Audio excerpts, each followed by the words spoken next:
vamos direto para a entrevista, onde fatos importantes da vida e obra de Kardec serão discutidos.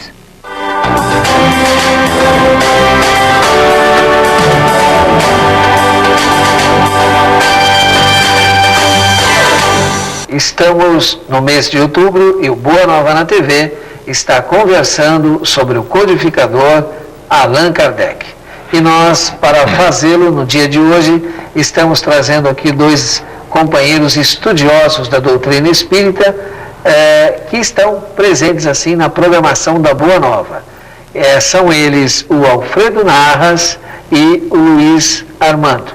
Nós vamos, neste programa, conversar, trocar ideias sobre o codificador Allan Kardec, esse espírito que historicamente tem, vamos dizer assim, um momento decisivo para a evolução das ideias no planeta Terra e efetivamente, vamos dizer assim, a alavancagem do processo evolutivo do planeta como um todo. Alfredo Narras, como você já conhece, está aqui participando conosco da programação, é um dos colaboradores, e o Luiz Armando, editor da revista Informação, e que também tem uma grande militância no movimento espírita e teve, há um bom tempo atrás, uma conexão com a Boa Nova e que a gente espera que a partir de agora se intensifique mais ainda. Nossa satisfação em tê-lo aqui conosco, Narras. Estou muito feliz de participar do Boa Nova na TV mais uma vez, uma honra muito grande. E principalmente por falarmos do nosso mestre querido, que todos reverenciam, e nós, se Deus quiser, teremos uns momentos aí bem agradáveis comentando sobre a vida dele. Um bom retorno aqui, Luiz Armando. Estou muito feliz de vê-lo aqui conosco. Muito obrigado. A gente compartilha da mesma alegria de vocês em podermos estar aqui, podendo recordar o nosso mestre, que a gente entende que está um pouco esquecido nas casas espíritas, onde existe uma preocupação, às vezes até exagerada, com a divulgação do Evangelho e pouca referência às origens desse trabalho extraordinário, Inclusive, agora no mês de agosto, nós tivemos aí a comemoração dos 150 anos do livro O Céu e o Inferno, e poucos centros espíritas se lembraram, não apenas da obra, do momento, mas do conteúdo extraordinário que deu origem, assim, a muitas evoluções no pensamento espírita. Bom, eu queria, assim, para que a gente pudesse, o mais descontraídamente possível, estarmos abordando o codificador, eu queria começar a partir daquela famosa mensagem do irmão X, no livro Cartas e Crônicas, Kardec e Napoleão. Como é que vocês veem essa mensagem? Não sei se o nosso caro ouvinte e telespectador tem conhecimento, já demos as referências. É imperdível essa mensagem, em que uma grande reunião no plano espiritual se estabelece sobre a égide de Jesus, quando Jesus apresenta a nada mais, nada menos o Napoleão, que tinha a grande incumbência assim, de quebrar, a queda da Bastilha tem toda uma significação também espiritual, É a queda de todo um muro de preconceitos e um grande avanço da humanidade. E ele, nesse momento, nessa reunião, em desdobramento, o Napoleão, ele é apresentado ao Kardec. Então, Kardec tinha aí uma grande missão. Quando é que vocês acham que efetivamente o Kardec poderia ter tido, ou será que teve, a consciência da magnitude da sua ação, e que está registrado nesse momento? Como é que vocês veem isso? Você acha que Kardec... Eu acho sim. Eu acho que a partir do momento em que um espírito, mesmo um espírito de escola superior, ele reencarna, ele se submete a essa estrutura física que é limitadora da percepção, da evidência, de outras faculdades espirituais. Eu creio que o Kardec sofreu essas injunções, mas aí todo o aparato espiritual em torno dos acontecimentos da época, o contexto histórico daquele momento, fez com que ele recobrasse o seu papel, a sua responsabilidade diante do processo. E ele, preparado que fora no plano espiritual, cumpriu perfeitamente a sua missão. Luiz, como é que você vê assim também essa coisa da consciência de Kardec? ele nasce numa classe média, vai para Yverdun, volta para a França, monta a escola, começa a editar os seus livros, principalmente na área da gramática, etc. e tal, tem todo um envolvimento com o magnetismo, e vai. Você acha que em algum momento ele teve essa consciência vamos dizer assim, da tremenda tarefa que foi ser o codificador do Espiritismo? Como é que você vê? Eu acredito que, na verdade, como o Narras colocou, ele deve ter, de uma certa maneira, amortecido aquelas informações sobre, talvez até a sua própria condição espiritual, conforme o Humberto de Campos revela no Cartas e Crônicas, né? E o que a gente percebe é que Kardec foi uma criatura muito inquieta, não é? Já aos 14 anos, pelo que alguns biógrafos registram, ele já ajudava Pestalozzi nas suas atuações no colégio em que estudava, não é? Quando vem para a França, ele já inicia um trabalho no magistério e, talvez preocupado em introduzir o método pestalozziano lá na França, ele passa a publicar livros. Em 1832, ele já publica o primeiro livro, que é um livro sobre aritmética, e vai nesse crescendo até 1856, publicando 21 livros, trazendo contribuições na área educacional, não é?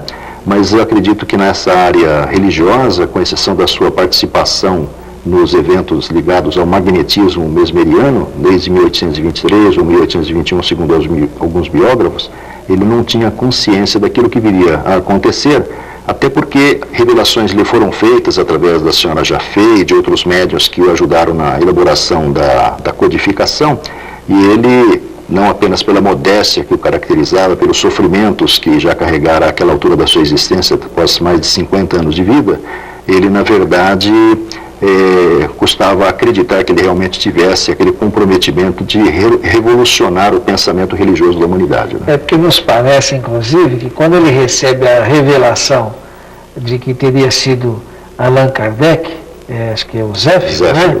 Ele assim até brinca com o Zéfiro, né? Porque o Zéfiro tem toda uma formalidade, toda uma saudação, como quem diz, estou saudando o meu mestre e tal. E ele brinca um pouco, assim, vamos dizer assim, tirando essa imagem de líder, né? Uma coisa. E ele, acho que realmente não. Você tocou em Yverdun, Luiz. Narras, como é que essa relação com o Pestalozzi, o que era Yverdun, afinal de contas? Como é que surgiu essa famosa escola? Tem todo um contexto histórico para Yverdun, né? O que a gente sabe é que era um castelo, o Yverdun, em que começou, a pedido do Napoleão, a recolher os feridos de guerra, os inválidos, as pessoas que eram feridas de guerra, eram socorridas no castelo de Yverdun. E a família de Pestalozzi, que tinha uma fortuna muito grande, era uma família muito rica, eles aceitam trabalhar, ou melhor, eles incorporam a ideia de ajudar aqueles pobres, aquelas pessoas desvalidas, sem teto, sem condição nenhuma, para ajudá-las.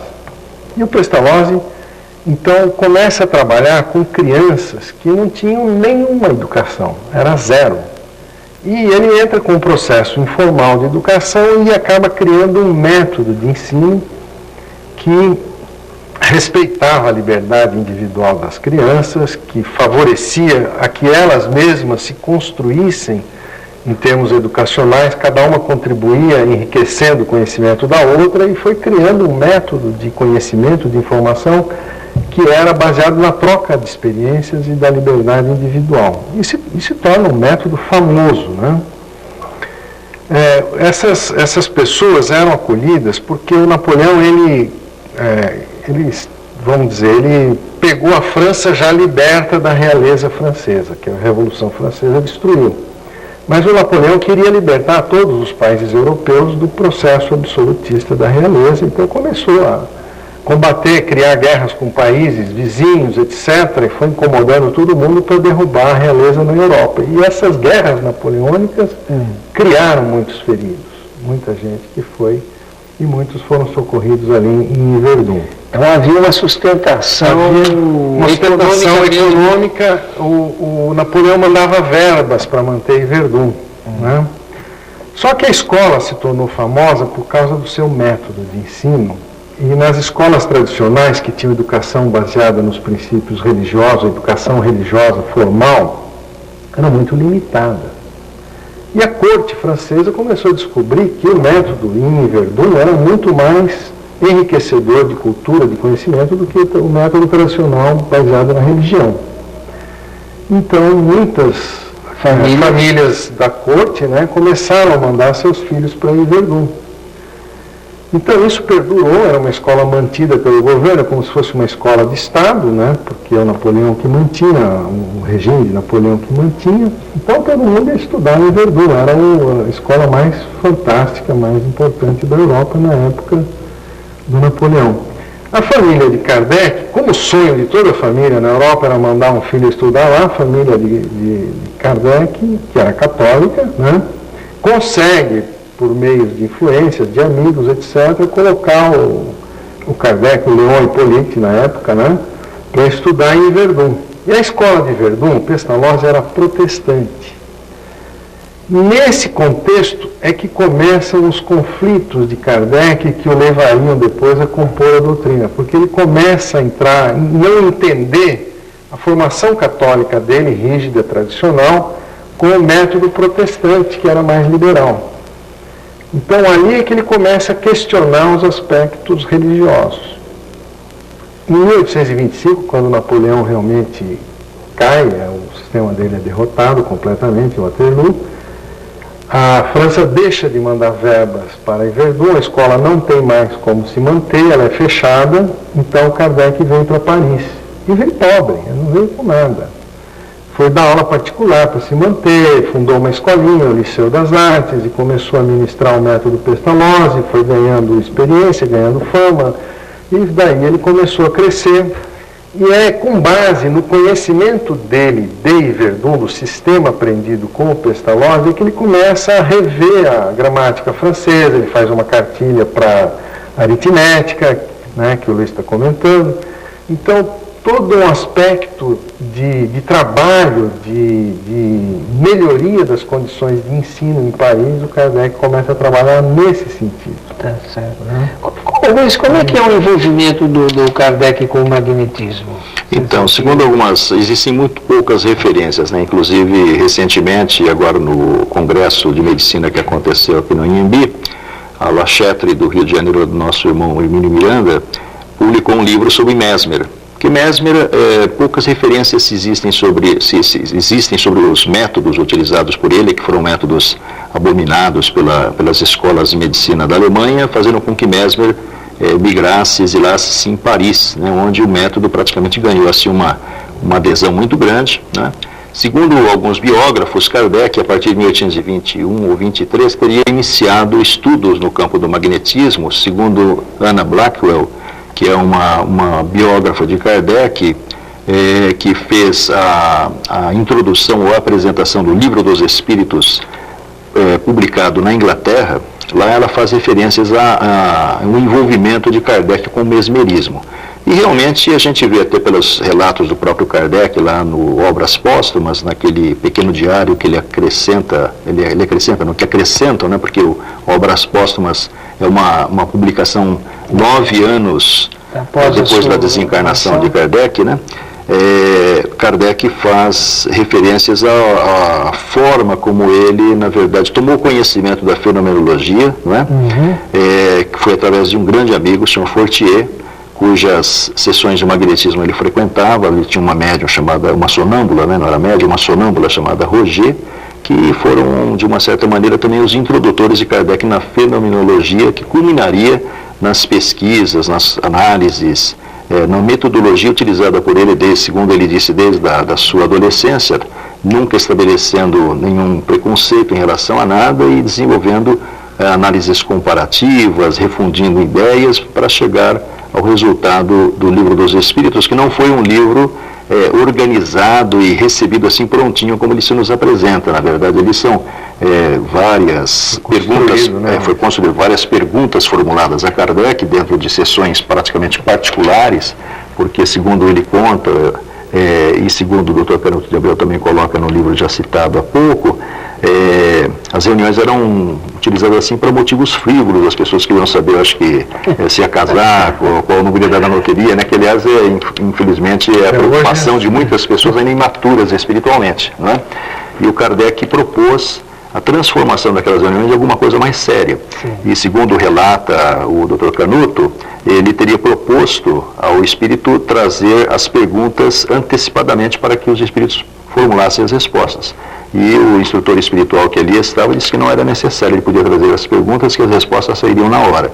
O que acabou acontecendo, né? E depois a gente conhece todas aquelas etapas posteriores que culminaram na publicação da primeira edição do Livro dos Mas ele Espíritos. recebeu também todo um acervo de todo canto, porque, como diz o Conan Doyle, né, por ocasião do surgimento da codificação, né, a gente tem até um retrato poético disso na abertura do Evangelho segundo o Espiritismo, né?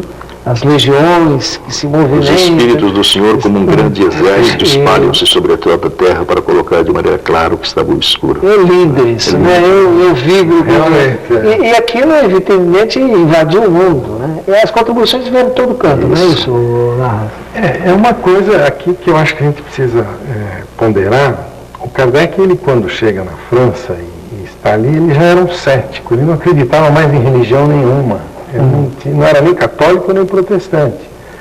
E até porque em França, nessa época, as ciências estavam desabrochando, criando um campo de pesquisa vasto, e dentro do processo de pesquisa científica havia o estudo do magnetismo, que o magnetismo era feito pelo magnetismo do ímã, né? Depois foi descobrir que o magnetismo humano existia, e o Kardec, naturalmente, ouvia falar dessas coisas como ciência, né? Só depois das experiências que ele tem, como o Luiz citou, que ele começa a ver que tem algo inteligente por trás daqueles fenômenos científicos do magnetismo, é que ele começa, aí é que desabrocha na ideia dele, na cabeça dele, aquela ideia, poxa, mas e a religião, como é que fica nesse contexto? Se tem uma inteligência por trás da matéria, aí ele começa a questionar, por isso que o Livro dos Espíritos é construído assim, ele começa a questionar com o assunto religioso, o que é Deus, né? Não é quem é Deus, que diziam os católicos, mas o que é Deus? Porque a ciência diz que tem que ter uma prova científica de Deus. É uma pergunta de um cético, né? De um cético, ele era cético. E aí começa toda a pesquisa dele com base nas dúvidas que ele tinha religiosas. Aí os espíritos foram ajudando ele a construir o livro e sai todo. Sim, mas essa questão que o Luiz coloca, e essa informação mesmo que a gente tem, que ele decidiu até por força de todo o embasamento cultural, né, dele, se propõe um trabalho de conhecimento, né? E ele começa com a famosa pergunta: o que é Deus? Mas ele também queria saber, resgatar um pouco essa contribuição para mostrar que efetivamente os fenômenos estavam ocorrendo em toda a Europa, não é isso? Sem dúvida. No mundo inteiro.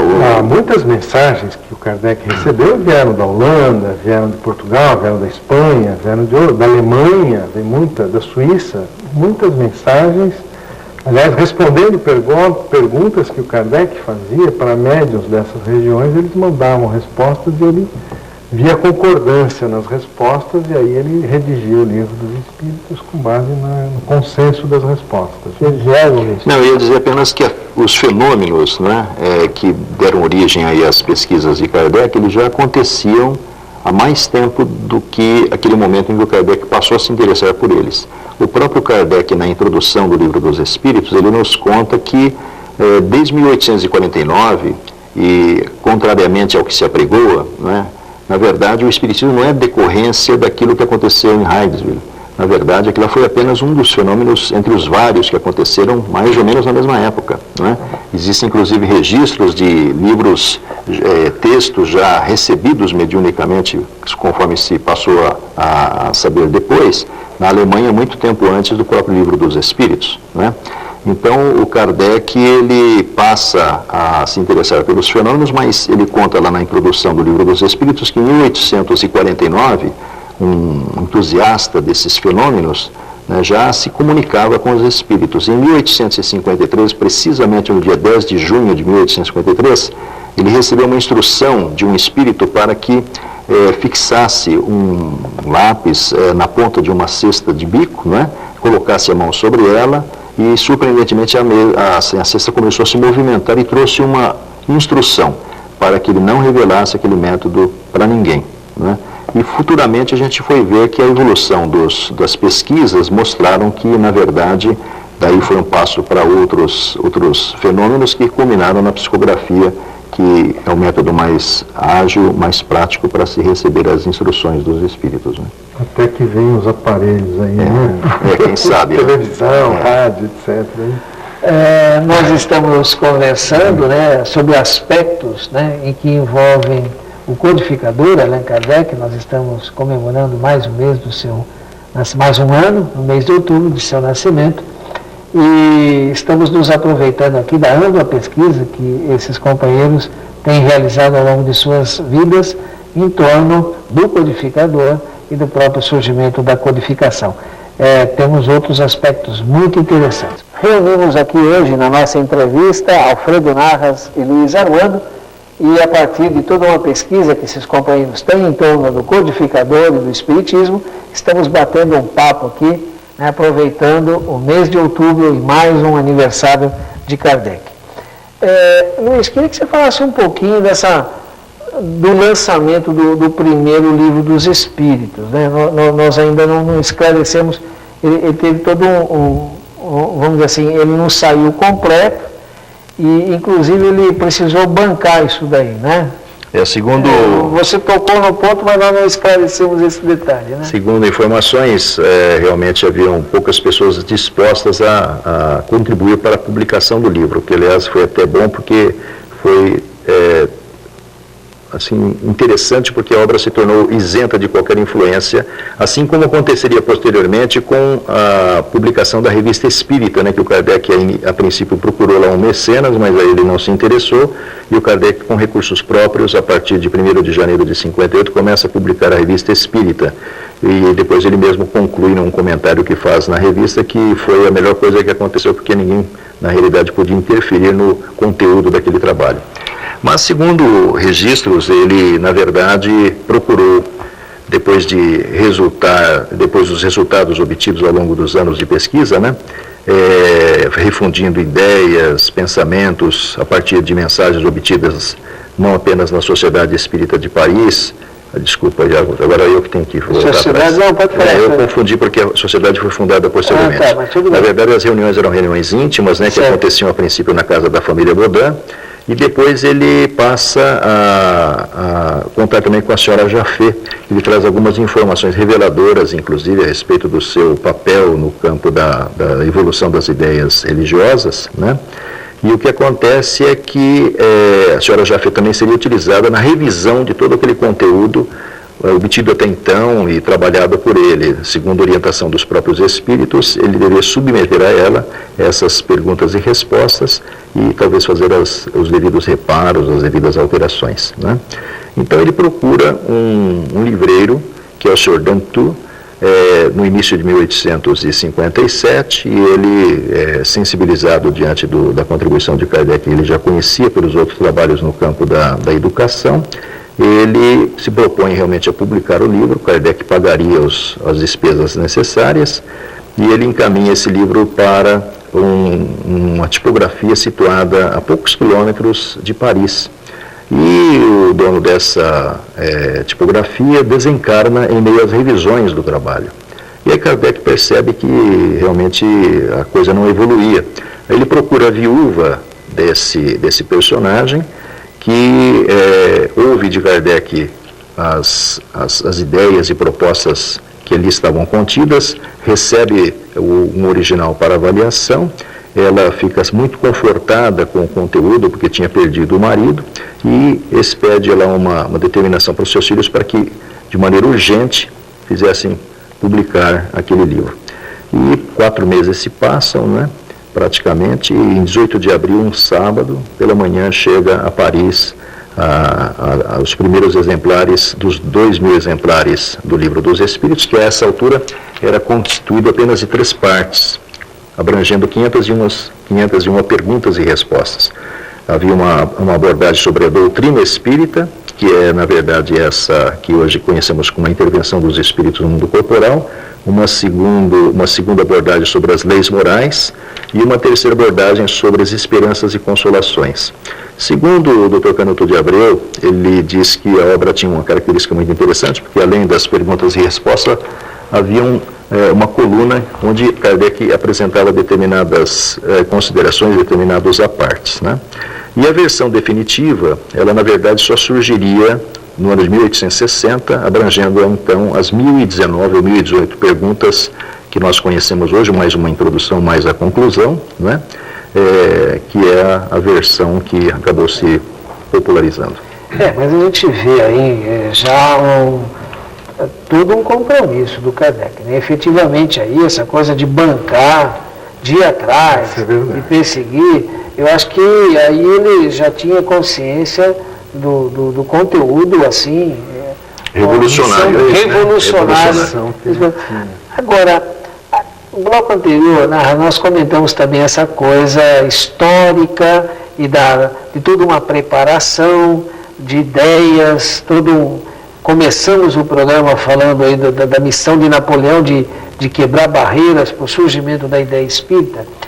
E agora há pouco o Luiz Armando, inclusive, então falou dessa questão lá de Hydesville, e a gente fica achando que espiritismo, qual é essa relação de Hydesville, né? E ultimamente você tem trazido assim algumas informações fruto de um convívio intenso com o Chico, né? Verdade. E você traz uma informação que me parece que também está no campo da teosofia, uma coisa assim, que o que a gente nota é o seguinte, né, que dentro de um planejamento estratégico da espiritualidade, como o Brasil, né, está assumindo, né, outras nações em determinados momentos, se compararmos o processo civilizatório das nações como um trem, e tem que uma máquina puxar esse trem, né, algumas nações se reversam. Então a gente vê toda uma esperança na descoberta da América, o novo mundo, né? Como é que é essa história do espiritismo nos Estados Unidos? É um assunto fascinante para a gente analisar, estudar e até enriquecer a nossa... Né? Realmente, o Chico dizia sempre para a gente o seguinte: o plano espiritual, como você acabou de colocar, eles trabalham com estratégias e planejamentos. As coisas não são ao acaso, né? Lá em cima tem um processo de informações que sobem, até que vem uma ordem, que desce, até que as coisas se cumprem. Né? O aparente improviso é uma alternativa possível. Exatamente. Então, existem várias alternativas dentro desse projeto de Jesus. Qual é o projeto de Jesus? É unificar o planeta. O Luiz colocou isso muito bem. Nós precisamos constituir na Terra uma sociedade que seja um só rebanho, um só pastor. Onde não haja religiões, não haja fronteiras que guerreiem uma com outras, enfim, que as peculiaridades de cada povo, as características, sejam respeitadas, mas contributivas para o bem comum. Então esse processo de globalização do mundo, ele tem tudo a ver com o projeto divino de a Terra se inserir num contexto maior junto com os outros planetas habitados e fazer parte da comunidade cósmica, que nós não fazemos, nós estamos isolados aqui, estamos ilhados. Então, eu acho que todo o trabalho da espiritualidade é respeitar o livre-arbítrio do homem até que ele, inspiradamente, construa essa sociedade. E no século XIX havia essa possibilidade, né? Primeiro, havia nos Estados Unidos, se os Estados Unidos tivessem assumido desenvolvido aquele trabalho das irmãs Fox, porque o processo foi muito pesquisado, foi muito investigado, e foi bater no Congresso americano. O Congresso americano protestante, né, eles mandaram arquivar o processo da irmã Fox, porque ali havia algo de revelação espiritual que contrariava a política protestante de governar. Então, aquela oportunidade histórica de o espiritismo surgir a partir dos Estados Unidos, ela sofreu um aborto ali, ela foi abortada.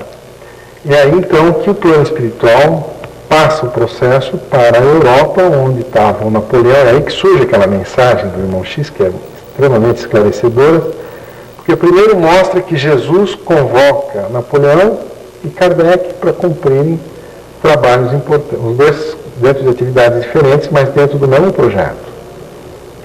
Qual era o projeto do Napoleão que não deu certo? Também.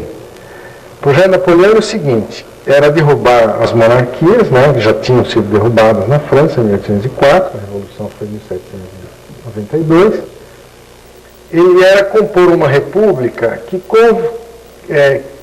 consubstanciasse todas as outras nações europeias dentro de um único contexto. Algo que possivelmente a gente está vendo hoje. Nós estamos tentando fazer hoje, nós estamos numa terceira oportunidade histórica. A primeira oportunidade foi com Jesus mesmo, de unir Roma, Grécia e Palestina. Né? Verdade. Bem lembrado. E ali nós, enquanto judeus, não entendemos Jesus. Na França, nós como católicos não entendemos Kardec. E hoje, como espíritas, nós não entendemos os ufólogos. Você vê que nós estamos sempre na oposição do progresso. É perigoso isso. Precisa estudar mais, né? Eu penso assim, não sei, mas eu acho que o espiritismo tem que caminhar mais, né? Mas naquela época, qual era a ideia? Napoleão unificando a Europa, que era o projeto dele, e ele conseguiu isso, até certo ponto, o mundo inteiro estaria unificado. Por quê? Porque praticamente todos os países do mundo eram colônias de algum país europeu. Unificada a Europa, as colônias automaticamente se convergiriam para essa unificação. Então o planeta poderia, naquela época, ser um novo Império Romano, tranquilamente, já que o Napoleão era Júlio César, segundo o irmão X. Então era uma reedição do Império Romano, e nesse sentido o trabalho de Kardec embasaria todo o trabalho da unificação no contexto científico, filosófico e religioso. O que deu errado? Napoleão começou a invadir países que não tinham nada a ver, sem necessidade nenhuma, porque já estavam fazendo parte dele, só que como era um sistema de governo diferente, ele queria derrubar o sistema de governo, não precisava. Aí o ego traiu a alma. Traiu a alma. E nesse contexto, o que aconteceu? O Napoleão começou a ser mal visto, começou a ser combatido até que foi derrotado pela Inglaterra. E assumiu na França de volta o Luís XVI, imperador francês de novo. E o Luís XVI começou a combater as ideias, as aberturas que o Napoleão havia feito. E uma delas atingiu Kardec, porque ele reinstituiu a educação católica na França. Então, o trabalho de Kardec, o Kardec foi convidado a se submeter aos católicos. E ele rejeitou. E por isso foi proibido de dar aula. O Kardec foi proibido de dar aula. Mas nesse contexto ele já tinha o trabalho. Isso hoje seria uma coisa muito fácil. Agora vocês imaginem na época ter uma atitude dessa. Né? Renunciar para não perder a obra. Um espírito da estirpe que nós estamos aprendendo a reconhecer. Né? E aqui tem uma coisa que o Chico contou, que também acho que é importante, desculpa tomar tanto tempo, mas acho necessário, é o seguinte: todos os livros, a partir de Luís XVI, depois do Napoleão, em França, para serem publicados, eles tinham que passar pelo crivo da Academia Francesa de Letras. E a Academia Francesa de Letras, dominada por padres católicos. Então, Kardec teve que apresentar lá o Livro dos Espíritos. Agora, qual é a estratégia do plano espiritual? Não pode falar muito de reencarnação, não pode falar muito de vida no plano espiritual, cidades espirituais. Entrou a filosofia oriental, fazia parte já da cultura francesa. Então se falou de reencarnação de uma maneira filosófica, né? Filosófica. E entrou. Então o Livro dos Espíritos, ele tem muitas omissões. Você pega toda a parte do plano espiritual, o que ele fala? O plano espiritual é um estado de erraticidade. É muito vago. Kardec sabia tudo, mas não pôde colocar. Foi deixando para depois. Quando os padres perceberam o que tinha no Livro dos Espíritos, que o público começou a admirar aquilo, aí começou a campanha contra, que culminou no ato de fé de Barcelona, que queimou o livro. Mas aí já era tarde, né? Você sabe que recentemente entrevistando o Rick Medeiros, né, que tem uma Muito série bom. de livros aí, é um profissional da área de Fala comunicação. da volta de Jesus também, né? Muito famoso até, porque foi um grande colaborador aí do Silvio Santos, mais de 20 anos. Ele fala lá sobre as igrejas, eles chamam de igrejas espíritas, né? Ele fala espíritas, mas lá tem outro nome, espiritualistas, do novo espiritualismo, lá nos Estados Unidos, na região lá das irmãs de Hydesville e tal. E ele fala, inclusive, de toda uma referência ao plano espiritual, o tal de Summerland, que é o nosso lar. Exatamente. Olha, é impressionante, quer dizer, tinha tudo mesmo para o espiritismo também, se não, sei lá, ter um desenvolvimento maior do que vocês imaginem as ideias espíritas se já tivessem ganho o território americano hoje. Mas, Quer dizer, os filmes olha, que aí a gente está vendo já teriam surgido há muito mais tempo. A impressão que dá é que, na verdade, são degraus. Nós estamos vendo a preparação do terreno fértil da mente das criaturas, não é?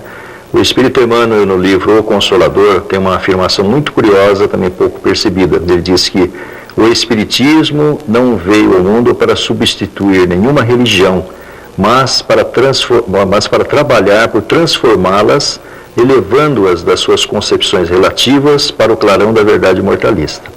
Então, a impressão que particularmente eu tenho é que as diferentes escolas religiosas, elas são realmente degraus, que dentro da sua essência, da sua substância espiritual, podem levar a criatura realmente ao descobrimento de si mesmas e provavelmente à sua redenção espiritual, não é?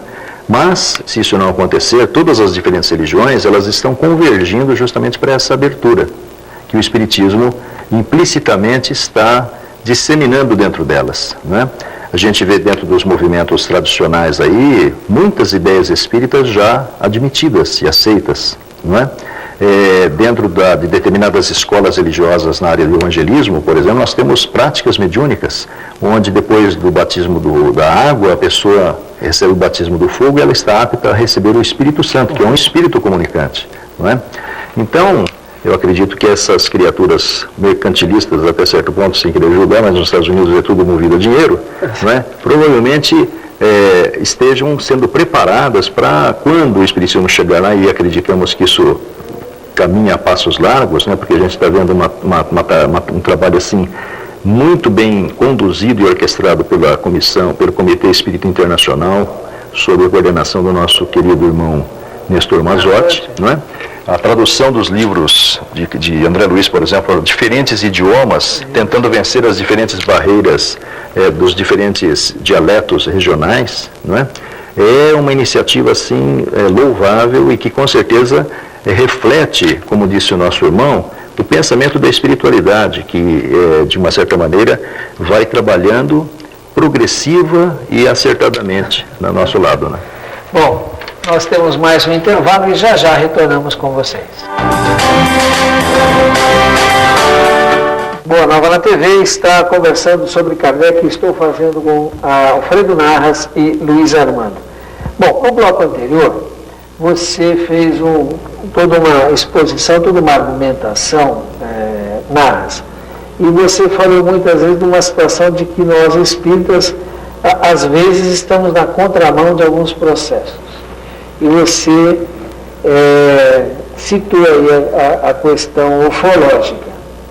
Mas eu queria, a partir desta insinuação, né, eu queria também aproveitar a pesquisa do Luiz Armando e lembrar, né, a magnífica revista espírita, né, que a gente pode entender que foi toda redigida pelo senhor Kardec, né? São quantos anos? São 12 anos praticamente. 12 né? anos. Dirigida, redigida, né? Financiada por ele mesmo. Tá né? certo. Existem dados curiosos. Né? Na primeira edição brasileira, que foi publicada pela Edicel, na década de 60, Isso. segundo o professor Orlando Pires comentou certa vez, o tradutor, o Júlio de Abreu Filho, ele não sabia datilografar. Então, todos os 12 anos, os 12 volumes, praticamente são 12 vezes 12, ele manuscritou para que depois pudéssemos ter esse privilégio de ler a contribuição de Kardec. E você fala, inclusive, aspectos ricos e curiosos ao mesmo tempo. Eu gostaria que você trouxesse aqui para nós agora, o que conversamos nos bastidores, aquela ideia do Kardec de evocar alguém recentemente falecido. Isso. Né? Ou desencarnado. Isso, e dentro daquele conceito, inclusive, do nosso irmão Narras, não é? A doutrina espírita, ela apregou a ideia da pluralidade dos mundos habitados. Kardec trata disso no Livro dos Espíritos, quando fala justamente sobre as causas primárias, desenvolvendo, inclusive, informações, assim, para a época muito adiantadas, da existência do universo visível e do universo invisível. E hoje a gente vê, por exemplo, a física quântica chegando à conclusão dos universos paralelos, que o Einstein já falava no começo do século passado, né? Tem a teoria das cordas, que explora isso de uma certa forma, né? E o Kardec... Todo esse trabalho todo para explicar o que Jesus já disse, que na casa de meu pai há muitas moradas. Exatamente, né? Para levar a nossa compreensão a esse entendimento, porque nós somos mentalmente muito acanhados e resistentes. E como todas as ideias novas encontram uma resistência bastante grande, principalmente as ideias que fundamentam-se na verdade, evidentemente o Espiritismo encontrou essa resistência, continua encontrando, né? Assim como a ufologia que o nosso irmão cita, né? Mas o Kardec, tentando talvez até justificar as informações que a espiritualidade lhe deu, ele tem algumas mensagens e algumas contribuições nos exemplares da Revista Espírita que dão-nos conta justamente da existência desses universos habitados, desses mundos habitados, né? Existe, por exemplo, num exemplar da Revista Espírita, uma imagem reproduzida por um médium conhecido como Vitorien Sardô, que inclusive a editora Correio Fraterno do ABC tem um livro a respeito dele, que reproduz assim a fachada da casa de Mozart em Júpiter, né? Mas existe outro dado interessante, entre muitos que existem ali, né? Antes que você fale do que eu quero que você fale, essa casa aí, né, Narras, como é que é a história da energia? Segundo os espíritos contam, ali as plantas, elas desempenham o papel da iluminação no planeta, em Júpiter. Ou seja, de dia as plantas captam luz solar, e à noite elas emitem luz e iluminam as cidades, os lugares. Muito interessante. Mas voltamos lá, a evocação do recente... E aí o que acontece é que Kardec, me parece que não sei se em 1858, um pouco mais à frente, ele toma conhecimento da desencarnação de um grande e iluminado cientista, que foi Alexandre von Humboldt, um alemão, não é?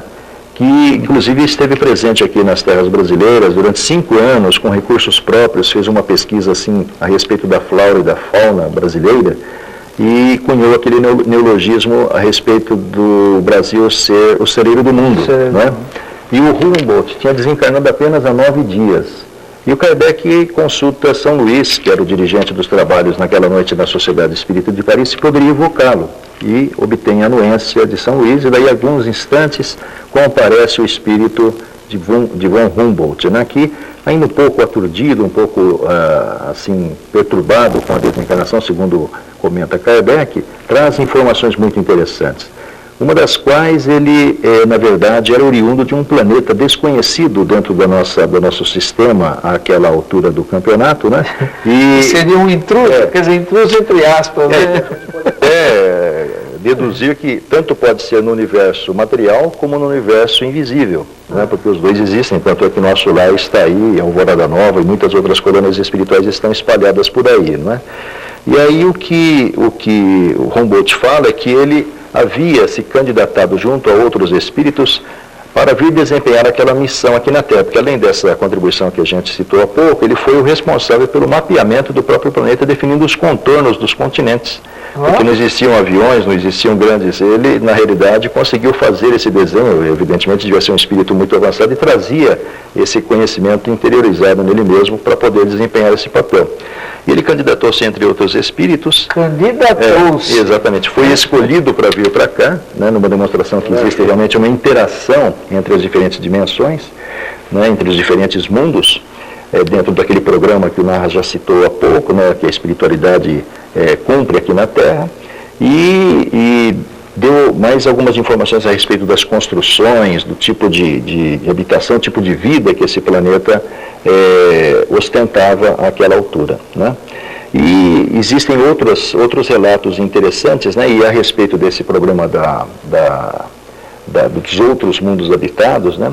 Nós temos, através da contribuição extraordinária de Chico, né? Não apenas a obra Cartas de uma Morta, onde a sua mãe, Maria João de Deus, faz referências a visitas e incursões a Marte e Júpiter, que, segundo a visão dela, eram planetas muito avançados para 1935, quando o livro surge, não é? Embora as nossas naves não constatem a existência de nada lá. Mas o Chico, mais recentemente, inclusive está no livro Lições de Sabedoria de Chico Xavier, fala que nós não vemos, mas existem milhares de espíritos em educandários situados na Lua, que estão em preparação para experiências aqui na nossa dimensão, né? No livro Novas Mensagens, de 1938, Humberto de Campos tem um capítulo intitulado Marte, onde o nosso planeta vivenciava as agruras e a angústia da Segunda Guerra Mundial, e os espíritos de Marte faziam pregações sugerindo vibrações em função desse planeta. No livro Mensageiros, nós temos, por exemplo, a contribuição de André Luiz, onde ele ouve de Aniceto uma informação que, visitando instâncias superiores da espiritualidade, ele ouviu que os responsáveis pelos planetas circunvizinhos à Terra tinham expedido ordens para que redobrassem-se a vigilância para que as vibrações atormentadas dos terráqueos, que somos todos nós, que estavam angustiados ante a perspectiva de uma guerra de extermínio definitiva, não pudessem, assim, perturbar a harmonia daqueles planetas, né? Então existem muitas informações falando sobre outros mundos, né? É muito rico todas as informações e lamentavelmente a gente percebe ainda, né, que alguns espíritas, não digo que rejeitam, mas torcem o nariz para essas informações todas, dizendo que Kardec não fala nessas colônias espirituais, né? E por isso vem com muita reserva tudo isso. E você, há pouco, né, em bloco anterior, falou mesmo de toda uma dificuldade a partir de uma nova situação político-cultural na França, a dificuldade do Kardec em passar uma informação, né, e de uma certa maneira isso não bloquear, quer dizer, não poderia abrir muitas outras situações. E o interessante, né, para essas pessoas é que um dos critérios de qualidade da informação mediúnica, que é a universalidade delas, existe sobre as colônias, né? Nós temos informações em outros ramos espirituais, principalmente orientalistas, e na própria teosofia, essas referências. Então, é um referendo universal, né? Como é que você vê essa questão toda? Eu acho que os espíritas, eles esbarram numa coisa, dizendo que muita coisa que o André Luiz fala, eu já ouvi isso, por isso que eu estou falando. É lamentável, né? É ficção, é invenção dele, porque Kardec não falava essas coisas. Só que essas pessoas não estudam direito o livro dos Espíritos, porque se pegar lá, a pergunta 172, que eu sempre gosto de ressaltar, eu acho importante ressaltar, a pergunta 172, Kardec pergunta aos Espíritos, nós já vivemos fora da Terra? E os Espíritos dizem, vocês já viveram em outros mundos antes de habitar a Terra e viverão em outros planetas depois de habitarem aqui. A reencarnação na Terra é a mais inferior de todas as nossas reencarnações, se referindo a nós. Ele não estava falando para extraterrestre, para ET, não, quer dizer, nós já vivemos em outros mundos. Se nós já vivemos em outros mundos, os remanescentes de familiares nossos, pessoas com quem nós já convivemos, podem estar nos visitando. A gente chama de extraterrestre, alienígena, não sei o quê, mas são parentes nossos, familiares nossos, com quem nós já vivemos em outras instâncias, em outros planetas, junto com eles. E as pessoas não inferem isso do estudo no Kardec, mas está lá. Perguntas 172, 173, 174, mostra claramente que muitos de nós não somos daqui e voltaremos para os mundos de onde nós viemos.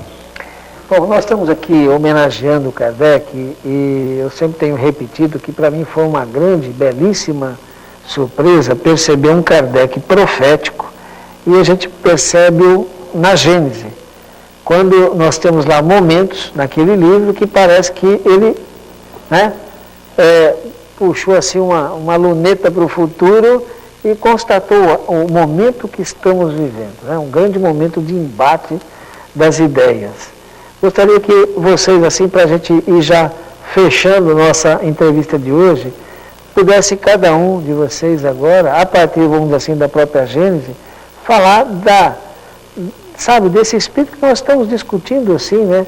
Coisas históricas, mas ao mesmo tempo de uma atualidade incrível. E esse homem foi alguém escolhido pela espiritualidade, e até aí, tudo bem.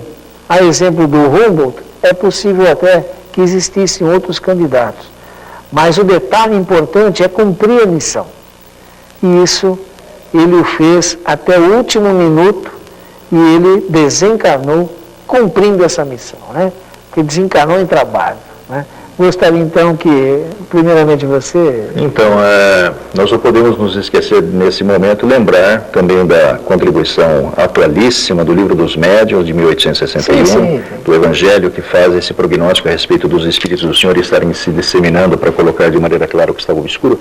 E eu vejo assim que não só dentro da seara espírita, mas surgiram a partir do início do século XX, ou resgatando ideias anteriores, mas também introduzindo o conceito espiritualista, contrapondo-se ao materialismo que crescia na Terra, muitas outras escolas religiosas que conseguem encontrar muita empatia com muitas criaturas, né? Como a gente disse, são degraus, você se volta justamente para aquilo que você consegue enxergar. E há muitas escolas religiosas nascidas, se você, sem querer assim... Mas a Seichonoye, por exemplo, né, que a gente já estudou um pouquinho, ela é uma doutrina que nasce a partir de uma revelação espiritual a um médico japonês. E tem no Brasil uma quantidade enorme de adeptos, né, e tem muitos conceitos muito interessantes a respeito da reencarnação, né, mas isso é outro assunto. Então, não podemos nos esquecer lembrando mais uma vez o céu e o inferno, o capítulo 7 tem nos 32 tópicos do que o Kardec chama de Código Penal da Vida Futura, onde basicamente ali delineia-se a questão da ação e reação, da causa e efeito, que o Kardec não explicitamente trata nas obras anteriores. Não é? Mas leiamos esses 32 tópicos e vamos ver como é que funciona esse mecanismo, fazendo com que a criatura realmente ascenda na direção da luz. E depois a Gênese, que a essa altura eu tenho quase certeza que o Kardec já sabia que ele era um missionário. Né? Então ele faz na verdade, a Gênese não é a Gênese, é a Gênese, os milagres e as predições. A segunda parte ele aborda Jesus e todos aqueles fenômenos extraordinários operados pelo nosso Divino Mestre, né? E na terceira parte ele fala sobre a teoria da presciência. Na teoria da presciência, ele usa, inclusive, a determinada altura, duas mensagens recebidas de procedência não revelada, mas uma de um espírito chamado Árago e outro de um espírito chamado Dr. Barry, que falavam que de um século para trás, aliás, de um século para frente, ou seja, de 1750 aproximadamente para frente, iniciava-se aceleradamente um processo de transformações naquela estagnada terra que existia, não é? Do ponto de vista intelectual, do ponto de vista mental. Então, se nós olharmos historicamente tudo o que acontece, não é? Existem as grandes transformações e quem ler a mensagem poderá encontrar ali, com certeza, os maiores elementos para reflexão. E ali o Kardec fala sobre a geração futura, que provavelmente sejam todos esses milhares e milhares de médiuns e voluntários e colaboradores que estão aí espalhados pelo nosso país e por outras partes do mundo hoje, disseminando o pensamento espírita. Nós estamos ao final do programa. Eu gostaria também que você desse a sua visão assim, desse Kardec atualíssimo e profético. Ele realmente é um modelo, né? O Kardec, a estatura moral dele se permitiu para ele fazer todo esse trabalho com completa isenção, se dedicar tudo isso à humanidade sem interesse nenhum por trás. Quer dizer, é um espírito realmente de escola que eu acho que é inigualável por enquanto. A não ser o Chico, por exemplo, que talvez tenha tido uma estatura moral do mesmo tamanho, né? Mas eu gostaria de deixar para reflexão uma coisa que está na Gênese, que vem sendo agora retornada à evidência, que eu acho que é muito importante a gente ressaltar. Muitos espíritas acreditam, ou dizem, ou acham que o espiritismo é a volta de Jesus. O espiritismo representa Jesus já retornando, cumprindo a promessa que ele fez de voltar à Terra. Isso está, Jesus fez essa promessa inúmeras vezes. Se a gente pegar o livro O Evangelho segundo o Espiritismo, no capítulo 3º, Há muitas moradas na casa do meu Pai, no primeiro capítulo, na primeira frase, está lá dito que Jesus, eu vou para o meu Pai, mas eu voltarei para buscar e levá-los para um lugar que eu vou preparar. Está lá, está no Evangelho segundo o Espiritismo, essa frase de Jesus. E na Gênese, o Kardec deixa bem claro o seguinte, que o Espiritismo não é a volta de Jesus. A volta de Jesus é um evento subsequente diferente, são dois eventos diferentes. Né? A vinda do Consolador preparar a nova volta de Jesus. Então, acho que isso é uma coisa para nossa reflexão, analisar, e eu acho que esse é o aspecto mais importante hoje para nós colocarmos em evidência, é a possibilidade de uma volta de Jesus. Isso acho que eu deixaria para reflexão, até porque foi Kardec que disse e está na Gênese. Tá certo. Tá aí, esse é um tema, né? Boa Nova na TV está procurando, assim, através de um leque de conteúdos, levar não só momentos, assim, de um entretenimento, entre aspas, né? Na verdade, uma informação leve, mas ao mesmo tempo substanciosa, para que a gente possa, efetivamente, a partir daí, através de um processo de uso do livre-arbítrio, da inteligência, estarmos escolhendo caminhos e você, melhor informado, evidentemente, escolhe melhor, faz uma melhor opção para o seu próprio processo evolutivo. Que se efetivamente ninguém consegue dar um passo à frente sem o apoio do outro, também não dará esse passo, né? Ninguém dará por você, ou por mim, ou por qualquer um de nós esse passo. Compete a cada um de nós. E uma das propostas aqui, da Fundação Espírita André Luiz, do Boa Nova na TV, é levar o melhor conteúdo para que você tenha sempre as suas melhores opções. Tá aí, feita uma sugestão do Narras, né? Nos ligue, dê sugestões, ideias. A volta de Jesus é um bom tema? Mande a sua comunicação se quer que discutamos tal tema, ok? Até a próxima semana.